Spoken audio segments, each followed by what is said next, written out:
नमस्ते विद्यार्थी मित्रांनो, कसे आहात? मजेत ना? आणि एक आपुलकीचा आणि कळकळीचा प्रश्न, अभ्यास करताय ना? करायलाच पाहिजे. मुलांनो, तुम्हाला वाटत असेल की कोविड सारख्या महाभयंकर परिस्थितीत आपली बोर्डाची परीक्षा पुढे जाईल, परंतु हा तुमचा गैरसमज आहे. परीक्षा बोर्डाच्या होणाऱ्या वेळेतच होणार आहेत, म्हणजे ज्या वेळेत ठरल्या आहेत त्याच वेळेत होणार आहेत. त्यामुळे तुम्ही अभ्यासाला जोरात लागा. अजूनही वेळ गेलेली नाही. आपल्या हातात खूप काही आहे आणि या व्हर्च्युअल प्लॅटफॉर्मचा सगळ्यांनी उपयोग करा. सगळ्यांनी जेव्हा जेव्हा लेक्चर असतात 11:30ला सुरू होतात, तेव्हा तुम्ही स्वतःची वही, पेन, पेन्सिल, ज्या विषयाचे लेक्चर आहे त्या विषयाचे पुस्तक 21 हे सगळं समोर ठेवा आणि शिक्षक शिकवतात त्यावेळेला त्याच्या नोट्स काढत जा, पॉइंट डाऊन करत जा, महत्वाच्या गोष्टी लिहत जा. बरं, इथे मी धन्यवाद घेते आणि आता आपण पाठाकडे वळूया. मुलांना पाठ शिकवण्यापूर्वी मी तुमच्या समोर एक गीत सादर करणार आहे. ते तुम्ही गोड म्हणून घ्या. हे गीत आहे ना एका प्रसिद्ध मराठी चित्रपटातील आहे आणि या चित्रपटाचं नाव आहे आराम हराम आहे. चला तर मग मी प्रथम गीत बोलते.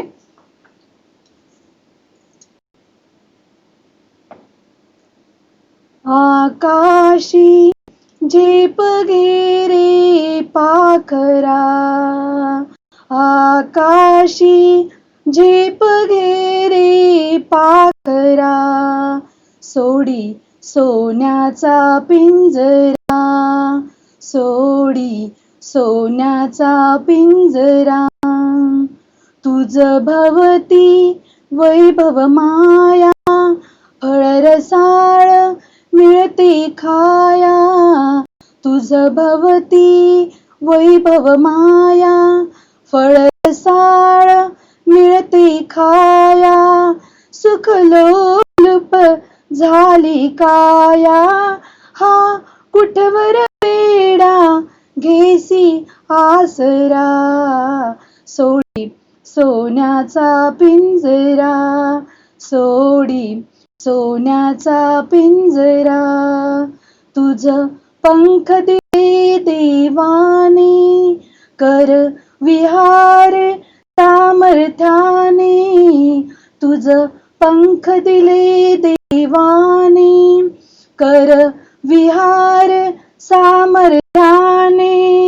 दरी डोंगर हिरविरानी, जा ओलांडून या सरिता सागरा. सोडी सोन्याचा पिंजरा, सोडी सोन्याचा पिंजरा. कष्टाविण फळ ना मिळते, तुझ कळते परिणावळते. कष्टाविण फळ ना मिळते, तुझ कळते परिणावळते. हृदयात व्यथाही जळते, का जीव बिचारा होई बावरा. सोडी सोन्याचा पिंजरा, सोडी सोन्याचा पिंजरा. घामातून मोती फुलले, श्रमदेव घरी अवतरले. घामातून मोती फुलले, श्रमदेव घरी अवतरले. घर प्रसन्नतेने नटले, हा योग जीवनी आला साजिरा. सोडी सोन्याचा पिंजरा, सोडी सोन्याचा पिंजरा. आकाशी झेप घे रे पाखरा, आकाशी झेप घे रे पाखरा. सोडी सोन्याचा पिंजरा, सोडी सोन्याचा पिंजरा. मुलांना तुम्हाला गाणे आवडले का? हेच गाणे आज आपण शिकणार आहोत. इयत्ता 10वी मराठी पाठ्यपुस्तकामध्ये तुम्हाला हे गाणे आता कविता स्वरूपामध्ये दिलेले आहे आणि या गाण्याचे गीतकार आहेत जगदीश खेबुडकर. प्रसिद्ध कवी, साहित्यिक, पटकथा, संवाद, लघुकथा, नाटक, दूरदर्शन मालिका यांसाठी त्यांनी विपुल साहित्य निर्मिती केलेली आहे. त्यांची भाषिक वैशिष्ट्ये म्हणजे काय माहितीयेत? लेखनाची भाषिक वैशिष्ट्ये साधे, सोपे परंतु अर्थगर्भ व नादमय शब्द ही त्यांच्या गीतांची वैशिष्ट्ये होती. महाराष्ट्र शासनाच्या वतीने त्यांना 11 वेळा सन्मानित केले आहे आणि त्याशिवाय गदिमा पुरस्कार, कुसुमाग्रज पुरस्कार, जीवन गौरव पुरस्कार अशा अनेक पुरस्कारांनी तब्बल 60 पुरस्कारांनी त्यांना सन्मानित केलेले आहे. मराठी चित्रपट सृष्टीसाठी त्यांनी मोठ्या प्रमाणावर गीतांचे लेखन केलेले आहे. जगदीश खेपुडकर यांची गीतं तुम्ही युट्यूबवर टाकलीत आणि सर्च केली तर तुम्हाला त्यांची विविध गीते ऐकायला मिळतील आणि तुम्ही कराच. आणि ही आकाशी झेप गेरे पाखरा ही कविता तुम्ही नक्कीच ऐका, तुम्हाला खूप आवडेल. एकदा दमदार आवाजामध्ये हे गीत गायलेले आहे. या कवितेमध्ये मुलांनो सुरक्षिततेचे आणि परावलंबित्वाचे कवच काढून टाकून स्वकष्टाने जगण्याचे आव्हान कवीने केलेले आहे. आपल्या क्षमतांवर, सामर्थ्यांवर विश्वास ठेवावा. कवी पाखराच्या प्रतीकातून म्हणजे पाखरू ही उपमा दिलेली आहे. कशाला? माणसाच्या चंचल मनाला. कवी पाखराच्या प्रतीकातून माणसाला सामर्थ्याची ओळख करून देतात. प्रस्तुत कवितेत परावलंबित्वाचे कवच फोडून स्वसामर्थ्यावर ध्येयाची उंच शिखरे पादाक्रांत करा, उत्तम यश मिळवा आणि निखळ आनंद घ्या. कशाचा? स्वातंत्र्याचा. असा तुम्हाला कवी संदेश देत आहेत या कवितेतून. तर चला तर मग आपण कवितेकडे वळूया.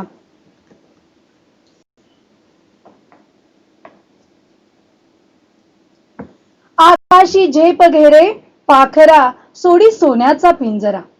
मुलांनो कवी ना काय सांगत आहेत तुम्हाला? एक कवी तुम्हाला संदेश देत आहेत की या कवितेतील कवीने पारतंत्र्यात खितपत पडलेल्या पाखराला म्हणजेच माणसाच्या परावलंबी मनाला मोलाचा उपदेश केलेला आहे. कोणता उपदेश केलेला आहे? हे पाखरा, हे माणसाच्या चंचल मना, तू ध्येयापूर्तीसाठी आकाशात उंच भरारी घे.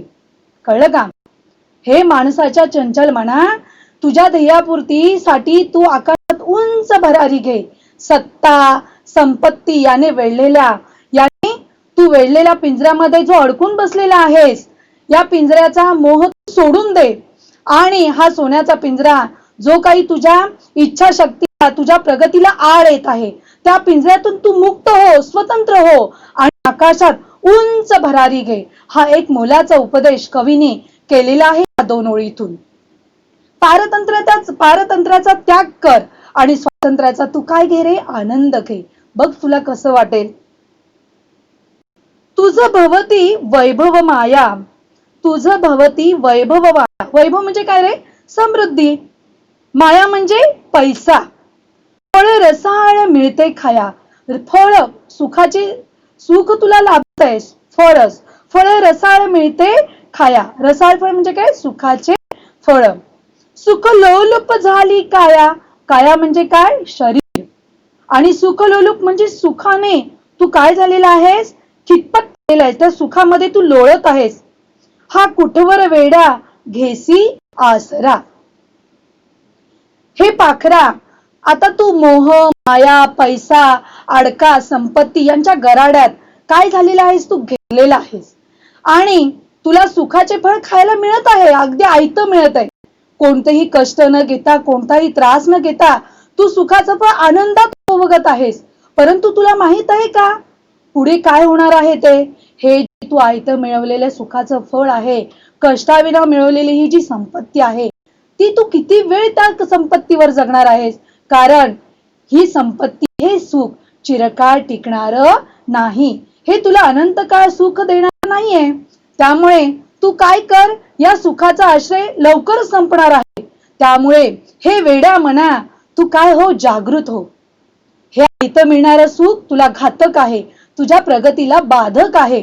तेव्हा हे माणसाच्या वेड्या मना, तू जागृत हो आणि या लौकिक तात्पुरता सुखाचा तू काय कर? त्याग कर. पुढे कडव्याकडे वळूया. तुझं पंख दिले देवाने, तुझं पंख दिले देवाने, कर विहार सामर्थ्याने. दरी डोंगर हिरवी राने, दरी डोंगर हिरवी राने, जा ओलांडून या सरिता सागरा. पंख, आपण काय पक्षी नाही आहोत, आपण मनुष्य प्राणी आहोत. आणि मनुष्याला देवाने 2 हात दिलेले आहेत. ह्या आणि विहार म्हणजे काय रे? उंच भरारी घेणे, संचार करणे आकाशामध्ये. आणि दरी डोंगर हिरवी राने हे जे काही दिलेले आहेत ना ओळीमध्ये, ती सर्व तुला अडथळे आहेत. मग इथे कवी काय तुम्हाला संदेश देत आहेत की हे पाखरा, ईश्वराने तुला ना 2 हात दिलेले आहेत. पंख म्हणजेच हे तुझे 2 हात. आणि या तू 2 हाताने कष्ट कर, कष्ट कर. तुझ्या मनगटात ताकद दिलेली आहे. या ताकदीवर तू कष्ट कर. आणि हे पंख उडण्यासाठी आहेत. ह्या पंखाने तू उंच भरारी घे. या पंखातील बळाने तू आकाशात मुक्तपणे संचार कर. आणि तुला जे येणारे अडथळे आहेत ना, जेव्हा तू उद्देशपूर्तीसाठी उंच भरारी घेणार आहेस, तेव्हा तुझ्या मार्गामध्ये नदी, डोंगर, दरी, सरिता, सागर म्हणजे नदी, तर हे सगळे अडथळे आहेत. तू टप्प्याटप्प्याने काय कर? पार कर. आणि तुझे जे उद्दिष्ट आहे ते तू मिळव. ओलांडून हे सगळे अडथळे ओलांडून ह्या सगळ्यांच्या पलीकडे तू काय कर? उंच उडत जा. कष्टाविन फळ न मिळते, तुझ कळते परी न वळते. हृदयात व्यथाही जळते, हृदयात व्यथाही जळते, का जीव बिचारा होई बावरा. कष्टाविन म्हणजे कष्टाशिवाय कोणतेही फळ मिळत नाही. आयत काही मिळत नाही. लक्षात ठेवा, आयत जीवनात काहीही मिळत नाही. त्यासाठी कष्ट करावे लागतात. तुझं कळते, तुझं म्हणजे काय? तुला हे सगळं कळत आहे, परंतु वळत नाही. परंतु तो कृतीमध्ये तू आणत नाहीस. हृदयात व्यथाही जळते. आणि ह्या हृदयामध्ये सतत एक गोष्ट सतत धगधगत आहे, जळत आहे की, आणि त्यामुळे तुझा जीव बिचाराना काय झालेला आहे? गोंधळलेला आहे. काय करावं त्याला कळतच नाहीये. कष्ट केल्याशिवाय फळ मिळत नाही आणि आयते कोणतेही सुख मिळत नाही. तुम्हाला काय मिळवायचे तर मेहनत पाहिजे, कष्ट पाहिजे. आणि कष्टातूनच तुम्ही काय करणार आहात? मोठे होणार आहात, तुमचं स्वप्न साकार करणार आहात. त्यासाठी अपार मेहनत करावी लागते, हे तुला समजते. पण काय होतंय रे? पण तू कृतीत आणत नाहीस. वळत नाही म्हणजे काय रे? तू कृतीत आणत नाहीस, तुझ्या वागण्यात आणत नाहीस, तशा तू गोष्टी करत नाहीस, तू आचरणात आणत नाहीस. त्यामुळे तुझे मनातले दुःख मनातल्या मनात काय आहे रे? जळत आहे, सळसळत आहे, धुमसत आहे. तुला ओढ आहे स्वातंत्र्याची. तुला पण असं वाटतं की मी मुक्त व्हावं, स्वतंत्र व्हावं, खूप काही करावं, खूप मोठी भरारी घ्यावी, खूप यश संपन्न करावं. परंतु तू ना त्या सोन्याच्या पिंजऱ्यामध्ये काय झालेला आहे? अडकून बसलेला आहेस. ह्या आयत्या संपत्तीत, ह्या वैभवात, ह्या पाशामध्ये, ह्या मोहमायाच्या पाशामध्ये तू अडकून बसलेला आहेस. त्यामुळे तुला स्वातंत्र्याचं मोल नाही. तुला असं वाटतंय की मी स्वतंत्र व्हावं, मस्तपैकी आनंदी जीवन जगावं. आणि त्यामुळे काय होतंय? तुझा ना हा जीव बिचारा गोंधळलेला आहे, कावराबावरा झालेला आहे, कासावीस झालेला आहे. त्या जीवाला कळत नाही कसं वागू ते.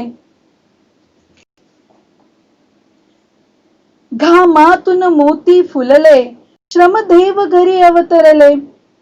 घामातून मोती फुलले, श्रमदेव घरी अवतरले. घर प्रसन्नतेने नटले, घर प्रसन्नतेने नटले. हा योग जीवनी आला साजिरा. घामातून शेतकरी बघता ना किती कष्ट करतात शेतामध्ये. 6-6, 7-7 वर्ष राबून आपलं शेत पिकवतात. शेत पिकण्यासाठी काबाड कष्ट करतात, खूप मेहनत घेतात. त्यानंतर मग धान्य काय होते रे? येते. आणि धान्य आल्यानंतर हे त्यांना यश मिळतं. त्यांच्या कष्टाचं चीज होतं. हे यश मिळाल्यानंतर हे धान्य जेव्हा ते घरी आणतात, तेव्हा ते धान्य आल्यानंतर त्यांचे ते घर कसे आनंदाने, सुख समाधानाने भरून जातं. आणि हा जो आनंद आहे ना, तो घरामध्ये मावत नाही. एवढा त्यांना तो ह्या कष्टातून मिळालेला आनंद असतो. आणि जणू काही ह्या धान्याच्या रूपाने आपल्या घरी ईश्वरच आलेला आहे असं वाटतं. घाम गाळला की शेतात मोती पिकतात, पिके बहरतात. आणि ही बहरलेली पिके, ही धान्य जेव्हा घरी शेतकरी त्याच्या नेतो तेव्हा घर कसं होतं, प्रसन्नतेने नटतं. एक आनंदी आनंद त्याच्या जीवनात येतो. ईश्वराचा हा चमत्कार आहे बरं का. हा ईश्वराचा काय आहे, सगळा चमत्कार आहे. धान्य पिकणे, त्यासाठी बिचारा काबाड कष्ट करणारा शेतकरी, आणि त्या कष्टाचं चीज म्हणून शेतकरी त्याला काय होतं, प्रसन्न होऊन म्हणाला तरी चालेल, त्याला धान्य देतो.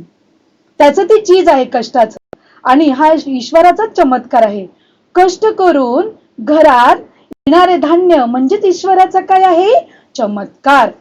कष्ट करून घरात येणारे धान्य म्हणजे श्रमदेवाचे घरात येणारे आगमनच आहे. श्रमदेव म्हणजे कोण, ईश्वर. श्रमदेवाचे घरात आगमनच होय. त्यावेळी घरात समृद्धी, प्रसन्नता होते. सगळे अगदी आनंदात असतात. कष्ट केल्याने असा सुखाचा गोड अनुभव त्याच्या आयुष्यामध्ये येतो. आणि मग इथे कवी काय सांगतात, की हे माणसा, हा जो गोड अनुभव आहे की नाही, कष्ट करण्याचा, कष्ट केल्यानंतर जो अनुभव गोड असा येतो, तो अनुभव पण तू अनुभव ना. तू पण तुझ्या जीवनामध्ये कष्ट घे. असा कधीतरी एक क्षण तुझ्याही जीवनात येऊ दे, की ज्यातून तू सुखाने समाधानाने जगशील. तुला खूप सुख मिळेल, समृद्धी मिळेल. अशी मेहनत तूही घे. मुलांनो, इथे कवितेतून मिळणारा एक संदेश मी तुम्हाला सांगत आहे, की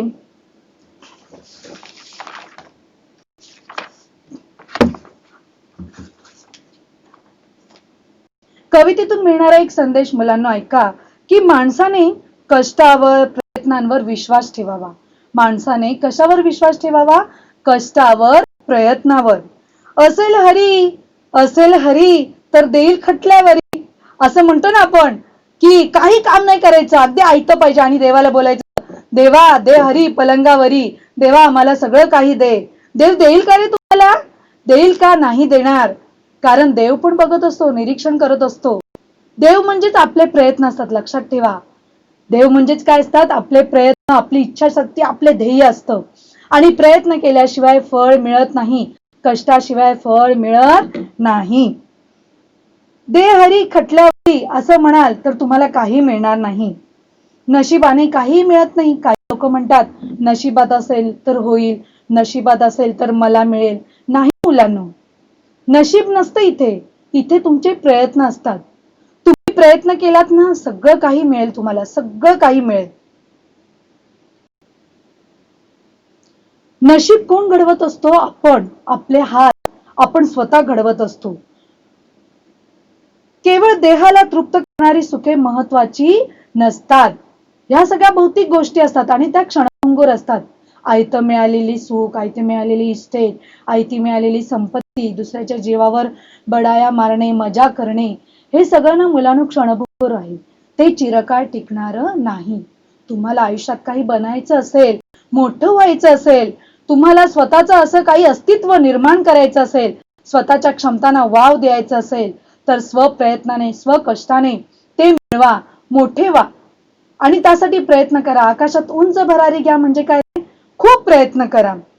प्रयत्नाने गगनात भरारी मारली पाहिजे तुम्ही. आणि त्यातच खरे काय असते, सुख असते. असा संदेश, असा मोलाचा संदेश कवी आपल्याला या कवितेतून देत आहेत.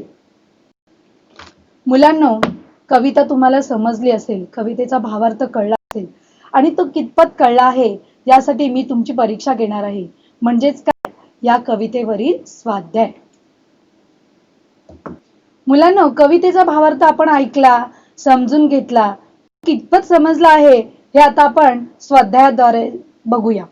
तर 16वी कविता आकाशी झेप गेले पाखरा यावरील स्वाध्याय तुम्ही ऐका, बघा आणि तुमच्या गृहपाठ वहीमध्येही सोडवा. योग्य पर्याय ओळखा. हे तुम्हाला 1 मार्काला 1 गुणांना हा प्रश्न येईल. योग्य पर्याय ओळखा. सुख लोलुप झाली काया म्हणजे काय? सुखाचा तिरस्कार वाटतो, सुखाबद्दल प्रेम वाटते, सुखाचे आकर्षण वाटते, की सुख उपभोगण्याची सवय लागते. यापैकी योग्य पर्याय तुम्हाला निवडून तेथे लिहायचा आहे. हा तुम्हाला प्रश्न 1 गुणांना येईल. यापैकी कोणतं उत्तर आहे, की सुख उपभोगण्याची काय लागते, सवय लागते. पिंजरा सोडून झेप घेतल्याने. पिंजरा सोडून झेप घेतल्याने काय होते रे जीवनामध्ये? काय होते? काया सुखलोलूप होते, पाखराला आनंद होतो, आपल्याला स्वसामर्थ्याची जाणीव होते, की आकाशाची प्राप्ती होते. यांपैकी योग्य पर्याय लिहायचा आहे. त्यापैकी कोणता पर्याय आहे? की आपल्याला आपल्या स्वसामर्थ्यांची म्हणजेच आपल्या क्षमतांची काय होते? जाणीव होते. एक खूप महत्वाचा प्रश्न येणार आहे पुढे आणि तो 2 गुणांना येणार आहे. तुलना करा. तुलना कशामध्ये करायची माहितीये का तुम्हाला? पिंजऱ्यातील पोपट आणि पिंजऱ्याबाहेरील पोपट. तुम्हीच इमॅजिन करायचं. पिंजऱ्यामध्ये असणारा पोपट आणि पिंजऱ्याबाहेर असणारा पोपट कसा असेल? आता याच्यामध्ये तुम्ही तुमच्या समोर एक मनुष्य प्राणी उभा करा. पिंजऱ्यातील पोपट कसा असतो? पारतंत्र्यात राहतो. म्हणजे दुसऱ्यांच्या इशाऱ्याने त्याला जगावं लागतं. याचा अर्थ तो गुलामगिरीत असतो. आणि गुलामगिरी म्हणजेच काय? पारतंत्र्य. परंतु पिंजऱ्याबाहेरील पोपट कसा असतो? स्वातंत्र्य उपभोगतो. तो स्वतंत्र असतो. लौकिक सुखात रमतो पिंजऱ्यातील पोपट. लौकिक म्हणजे काय रे? भौतिक. दुसऱ्यांनी दिलेल्या संपत्तीवर, पैशावर मजा मारतो. त्याच्यामध्ये तो रममाण होतो. त्याला एवढंच माहित असतं. त्याला बाहेरचं जग माहीतच नसतं. याच्याच विरोधात पिंजऱ्याबाहेरील पोपट कसा असतो रे? तो स्वबळाने संचार करतो. जे काही मिळवतो ते स्वबळावर मिळवतो. स्वतःच्या क्षमतांवर मिळवतो. त्याची जी काही प्रगती असते ती स्वतःवरती अवलंबून असते. स्वतःच्या कष्टावर अवलंबून असते. पिंजऱ्यातील पोपट कष्टाविना राहतो. कष्टच करत नाही. कष्ट काय असतं हे त्याला माहीतच नसतं. त्याच विरोधात पिंजऱ्याबाहेरील पोपट कसा असतो? कष्टामध्ये आनंद घेतो. पिंजऱ्यातील पोपट जीव कावरा-बावरा होतो पिंजऱ्यामध्ये त्याचा. त्याला करायचं असतं, परंतु तो ना गुलाम असल्यामुळे त्याच्या इच्छेनुसार तो वागू शकत नाही. त्यामुळे त्याचा जीव कसा असतो? कावरा-बावरा. परंतु याच विरोधात पिंजऱ्याबाहेरील पोपट कसा असतो? सुंदर जीवन जगतो, मुक्त आनंद घेतो जीवनाचा. पिंजऱ्यातील पोपट मनात ना खंत करतो. खंत म्हणजे त्याला वाईटही वाटतं, की मी काय करू शकत नाही. मला हे करायचंय, परंतु मी अडकून बसलेला आहे. मी मोहपाशामध्ये गुरफटलेला आहे. असं त्या पिंजऱ्याला वाटते. आणि पिंजऱ्याबाहेरील पोपट मात्र कसा असतो? मनाने प्रफुल्लित असतो. प्रफुल्लित म्हणजे आनंदित असतो. निसर्गामध्ये कष्ट करून स्वसामर्थ्यावर उभा असतो. कष्टावर विश्वास ठेवतो, नशिबावर नाही. 2 गुणांना येणारा प्रश्न बघा. पाखराला स्वसामर्थ्याची ओळख करून देणाऱ्या कवितेतील ओळी शोधून लिहा. फार सोपं आहे. तुम्हाला पटकन समजेल. या प्रश्नाचं उत्तर काय आहे? तुझं पंख दिले देवाने, कर विहार सामर्थ्याने. त्याच्यावर तुम्हाला या 2 ओळी लिहिण्याची गरज आहे. या पाखराला स्वसामर्थ्याची ओळख करून देणाऱ्या कवितेतील ओळी असं लिहून पुढे डॅश करून त्या 2 ओळी लिहून काढायच्या. तुझं पंख दिले देवाने, कर विहार सामर्थ्याने. पुढील प्रश्न. याच्यामध्ये तुम्हाला स्वमत दिला 2 गुणांना या कवितेवरील. स्वमत असं आहे की घामातून मोती फुलले, श्रमदेव घरी अवतरले. याचा आशय सौंदर्य स्पष्ट करा. घामातून मोती फुलले, श्रमदेव घरी अवतरले. सुप्रसिद्ध मराठी गीतकार कवी जगदीश खेबुडकर. आकाशी झेप घेरे पाखरा या मराठी चित्रपटातील ही गीतरचना आहे. याच्यामध्ये कवीने स्वसामर्थ्यावर विश्वास ठेवायला सांगितले आहे. स्वसामर्थ्यावर विश्वास ठेवून कर्तृत्वाने मोकळे आकाश ओळखावे आणि ध्येयाकडे उंच भरारी घ्यावी. परावलंबित्वाचे हे कवच सोडून स्वावलंबी व्हावे. ही या कवितेतील मध्यवर्ती काय आहे? कल्पना आहे. स्वकर्तृत्वाने यशाचे शिखर गाठावे आणि उच्च ध्येयाकडे झेप घ्यावी. पारतंत्र्याचा त्याग करून स्वातंत्र्याचे मोल जाणावे. हा अमूल्य संदेश कवी जगदीश खेबुडकर आपल्याला देत आहेत. पारतंत्र्याचे म्हणजे हा सोन्याचा जो पिंजरा आहे तो त्याच्यातून मुक्त हो आणि स्वातंत्र्य म्हणजे काय हे तू जाणून घे, असा संदेश कवी देत आहेत. खूप मोठं उत्तर आहे, तसं लक्षात ठेवायला सोपं आहे आणि हे 2 गुणांना तुम्हाला परीक्षेमध्ये येऊ शकते.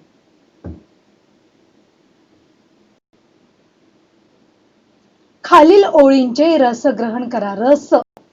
रसग्रहण म्हणजे काय रे? रस म्हणजे काय रे? तर त्याची मजा घ्यायची त्या कवितेची. रस म्हणजे काय, जसं तुम्ही एखादा फळाचा रस घेता तसा त्या कवितेचा ना आनंद घ्यायचा, त्याच्या शब्दांचा आनंद घ्यायचा, त्याचा भावार्थ असतो ना तो समजून घ्यायचा असतो.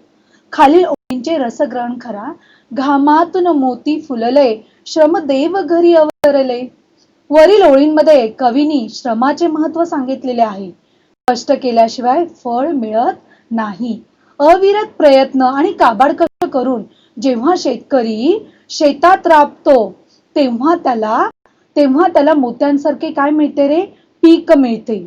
काबाड कष्ट करून हे मिळवलेले पीक जेव्हा तो घरी आणतो, हे घामातून मोती जे फुललेले असतात तेच मोती म्हणजे काय असतात? धान्य असतात. आणि जेव्हा ते धान्य आपल्या घरी आणतो, ते धान्य म्हणजे ते ईश्वर रूपी ते धान्य असते. आणि जेव्हा ते घरी धान्य येते तेव्हा घर कसे होते? आनंद. घरामध्ये मावत नाही आनंद. प्रसन्न होते घर, प्रसन्नतेने नटते. तेव्हा त्याच्या श्रमाचे काय होते रे? सार्थक होते. त्याच्या कष्टाचे चीज होते. आणि कष्टातून मिळालेले हे काय असते? यश असते. जणू काही श्रमदेवच घरी आलेला आहे असे वाटते. असं या ओळींचं काय आहे? रसग्रहण आहे. मुलांना मी ना तुम्हाला एक स्वाध्याय देणार आहे. खूप वेगळा आहे, आपल्या स्वाध्याय मधला नाहीये. परंतु मराठी म्हणी, आता आपण जी कविता शिकलो आहोत त्या कवितेला ना सूट होतील किंवा शोभेल अशाच एक म्हणी आहेत मराठी मधल्या. त्या मराठी मधील म्हणी जवळजवळ 20 म्हणी तुम्ही तुमच्या स्वच्छ अक्षरामध्ये लिहून काढायच्या आहेत वर्गपाठ वहीमध्ये. आणि त्यानंतर तुम्ही आपल्या वर्ग शिक्षकांना दाखवायचे आहेत, मराठी विषय शिक्षकांना. काही मराठी म्हणी मी तुम्हाला सांगते आजच्या कवितेला होतील अशा, शोभतील अशा. आईजीच्या जीवावर बाईजी. आईजीच्या जीवावर बाईजी म्हणजे काय रे? दुसऱ्यांच्या जीवावर स्वतःच काय साधणे? स्वार्थ साधणे. किंवा आयत्या बिळात नागोबा. दुसऱ्यांनी कष्ट करायचे आणि मिरवायचं मात्र कुणी? कष्ट करायचं वेगळं आणि मिरवायचं मात्र दुसऱ्यांनी. असं. अजून स्क्रीनवर एक म्हण आली आहे बघा, आईजीच्या जीवावर बायजी उदार. म्हणजे काय? दुसऱ्याचा पैसा खर्च करून औदार्य दाखवणे. असे आजूबाजूला बरेचसे लोक आहेत की आपल्या वडील उपरची तिष्ठीवर मजा मारत असतात. तर त्यांच्यासाठी ही म्हण आहे बरं का. तिसरी म्हण बघा. आयत्या बिळात नागोबा. दुसऱ्याच्या कष्टावर स्वतःचा स्वार्थ साधणे. अशा अनेक म्हणी आहेत मराठीमध्ये. म्हणजे हा अर्थ येईल असे नाही, दुसऱ्याही अर्थांच्या म्हणी चालतील. परंतु अशा तुम्ही ना 25 म्हणी लिहून, शुद्ध अक्षरामध्ये लिहून तुम्ही तुमच्या विषय शिक्षकांना पाठवायच्या आहेत. मुलांना अजून मी तुम्हाला 2-3 प्रश्न देते स्वाध्यायासाठी, तेही तुम्ही लिहा.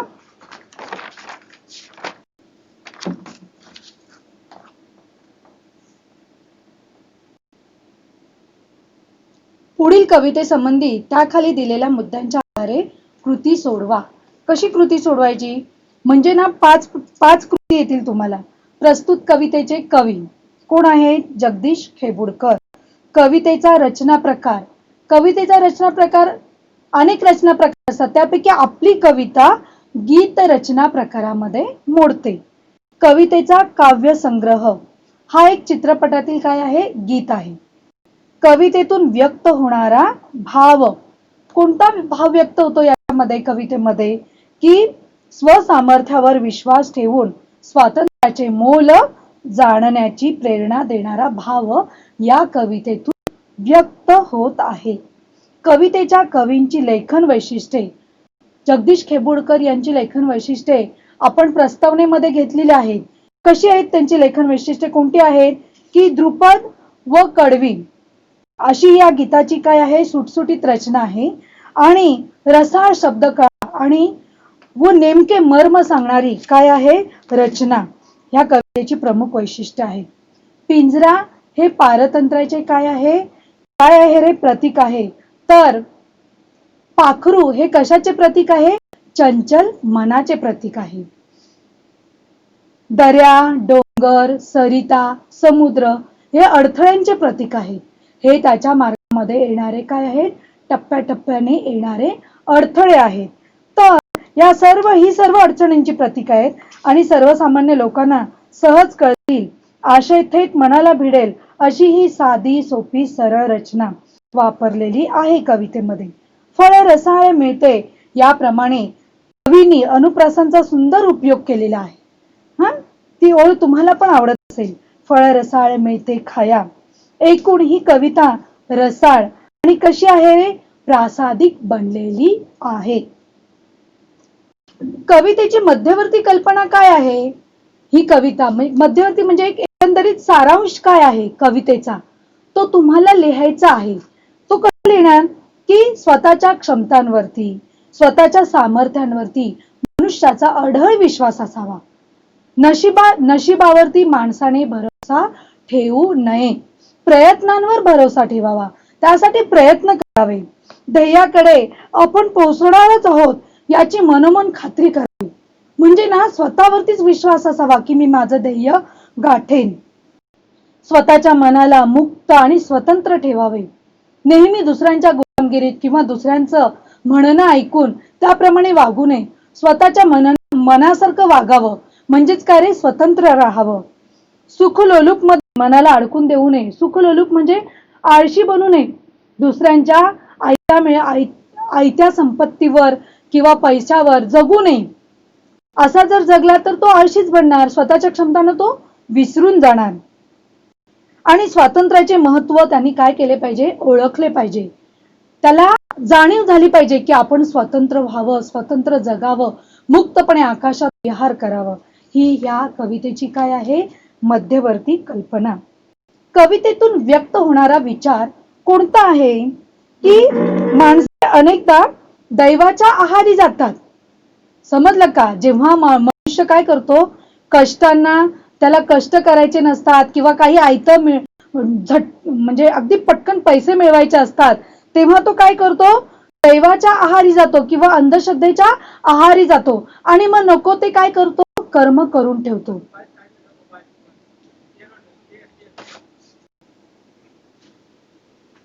पॉज केलं. कवी बळी पडतात. कधी, जेव्हा त्याला अगदी पटकन पैसा मिळवायचा असेल किंवा काहीतरी असं त्याला पटकन हवं असतं आणि कष्ट मात्र नको असतात. कष्ट मात्र काय असतात, नको असतात. अशा वेळेला तो नशिबावर भरोसा ठेवतो आणि जेव्हा हारतो तेव्हा तो काय म्हणतो, जाऊ दे, माझ्या नशिबातच नव्हतं. असं नसतं. नशीब हे आपल्या हातात असतं. नशीब आपल्या कर्तृत्वावर असतं, स्वसामर्थ्यावर असतं. कवी जगदीश खेबुडकर ही समजूत दूर करायला सांगतात. या कवितेतून आपल्याला मोलाचा संदेश देऊन कवी जगदीश खेबुडकर ही समजूत काय करतात, दूर करत आहेत. आणि त्यांच्या मते माणसाने स्वतःचे सामर्थ्य ओळखले पाहिजे, स्वतःच्या क्षमता ओळखल्या पाहिजेत. आपण काय करू शकतो हे खंबीर त्याने ओळखलं पाहिजे आणि त्यानुसार त्याने काय करायला पाहिजे, प्रयत्न करायला पाहिजे. अशी सुंदर अशी कविता आहे. कवितेतील आवडलेल्या ओळी, तुम्हाला कोणत्याही कवितेतील म्हणजे ओळी आवडू शकतात. मला ज्या कवितेतील ओळी आवडल्या आहेत त्याच्यापेक्षाही तुम्हाला वेगळ्या आवडू शकतात. कष्टाविना फळ ना मिळते, तुझं कळते परी ना वळते, हृदयात व्यथाही जळते, हा जीव बिचारा होई बावरा. ह्या ओळी मला फार आवडतात. तुम्हाला पण कोणत्या तरी ओळी आवडत असेल तर तुमच्या आवडीच्या त्या 4 ओळी तिथे लिहायच्या आहेत. हा एक प्रश्न ना एकंदरीत 6 गुणांवरती येतो. खूप सुंदर असा प्रश्न आहे आणि विस्तृत आहे. त्यासाठी तुम्हाला पाठांतर हवंय, वाचन हवंय. तर मुलांनो, इथे कविता संपलेली आहे. तुम्हाला आवडली असेल तर कळवा आणि याच्यावरील स्वाध्याय शुद्ध अक्षरामध्ये लिहून आपल्या विषय शिक्षकांना पाठवा. धन्यवाद.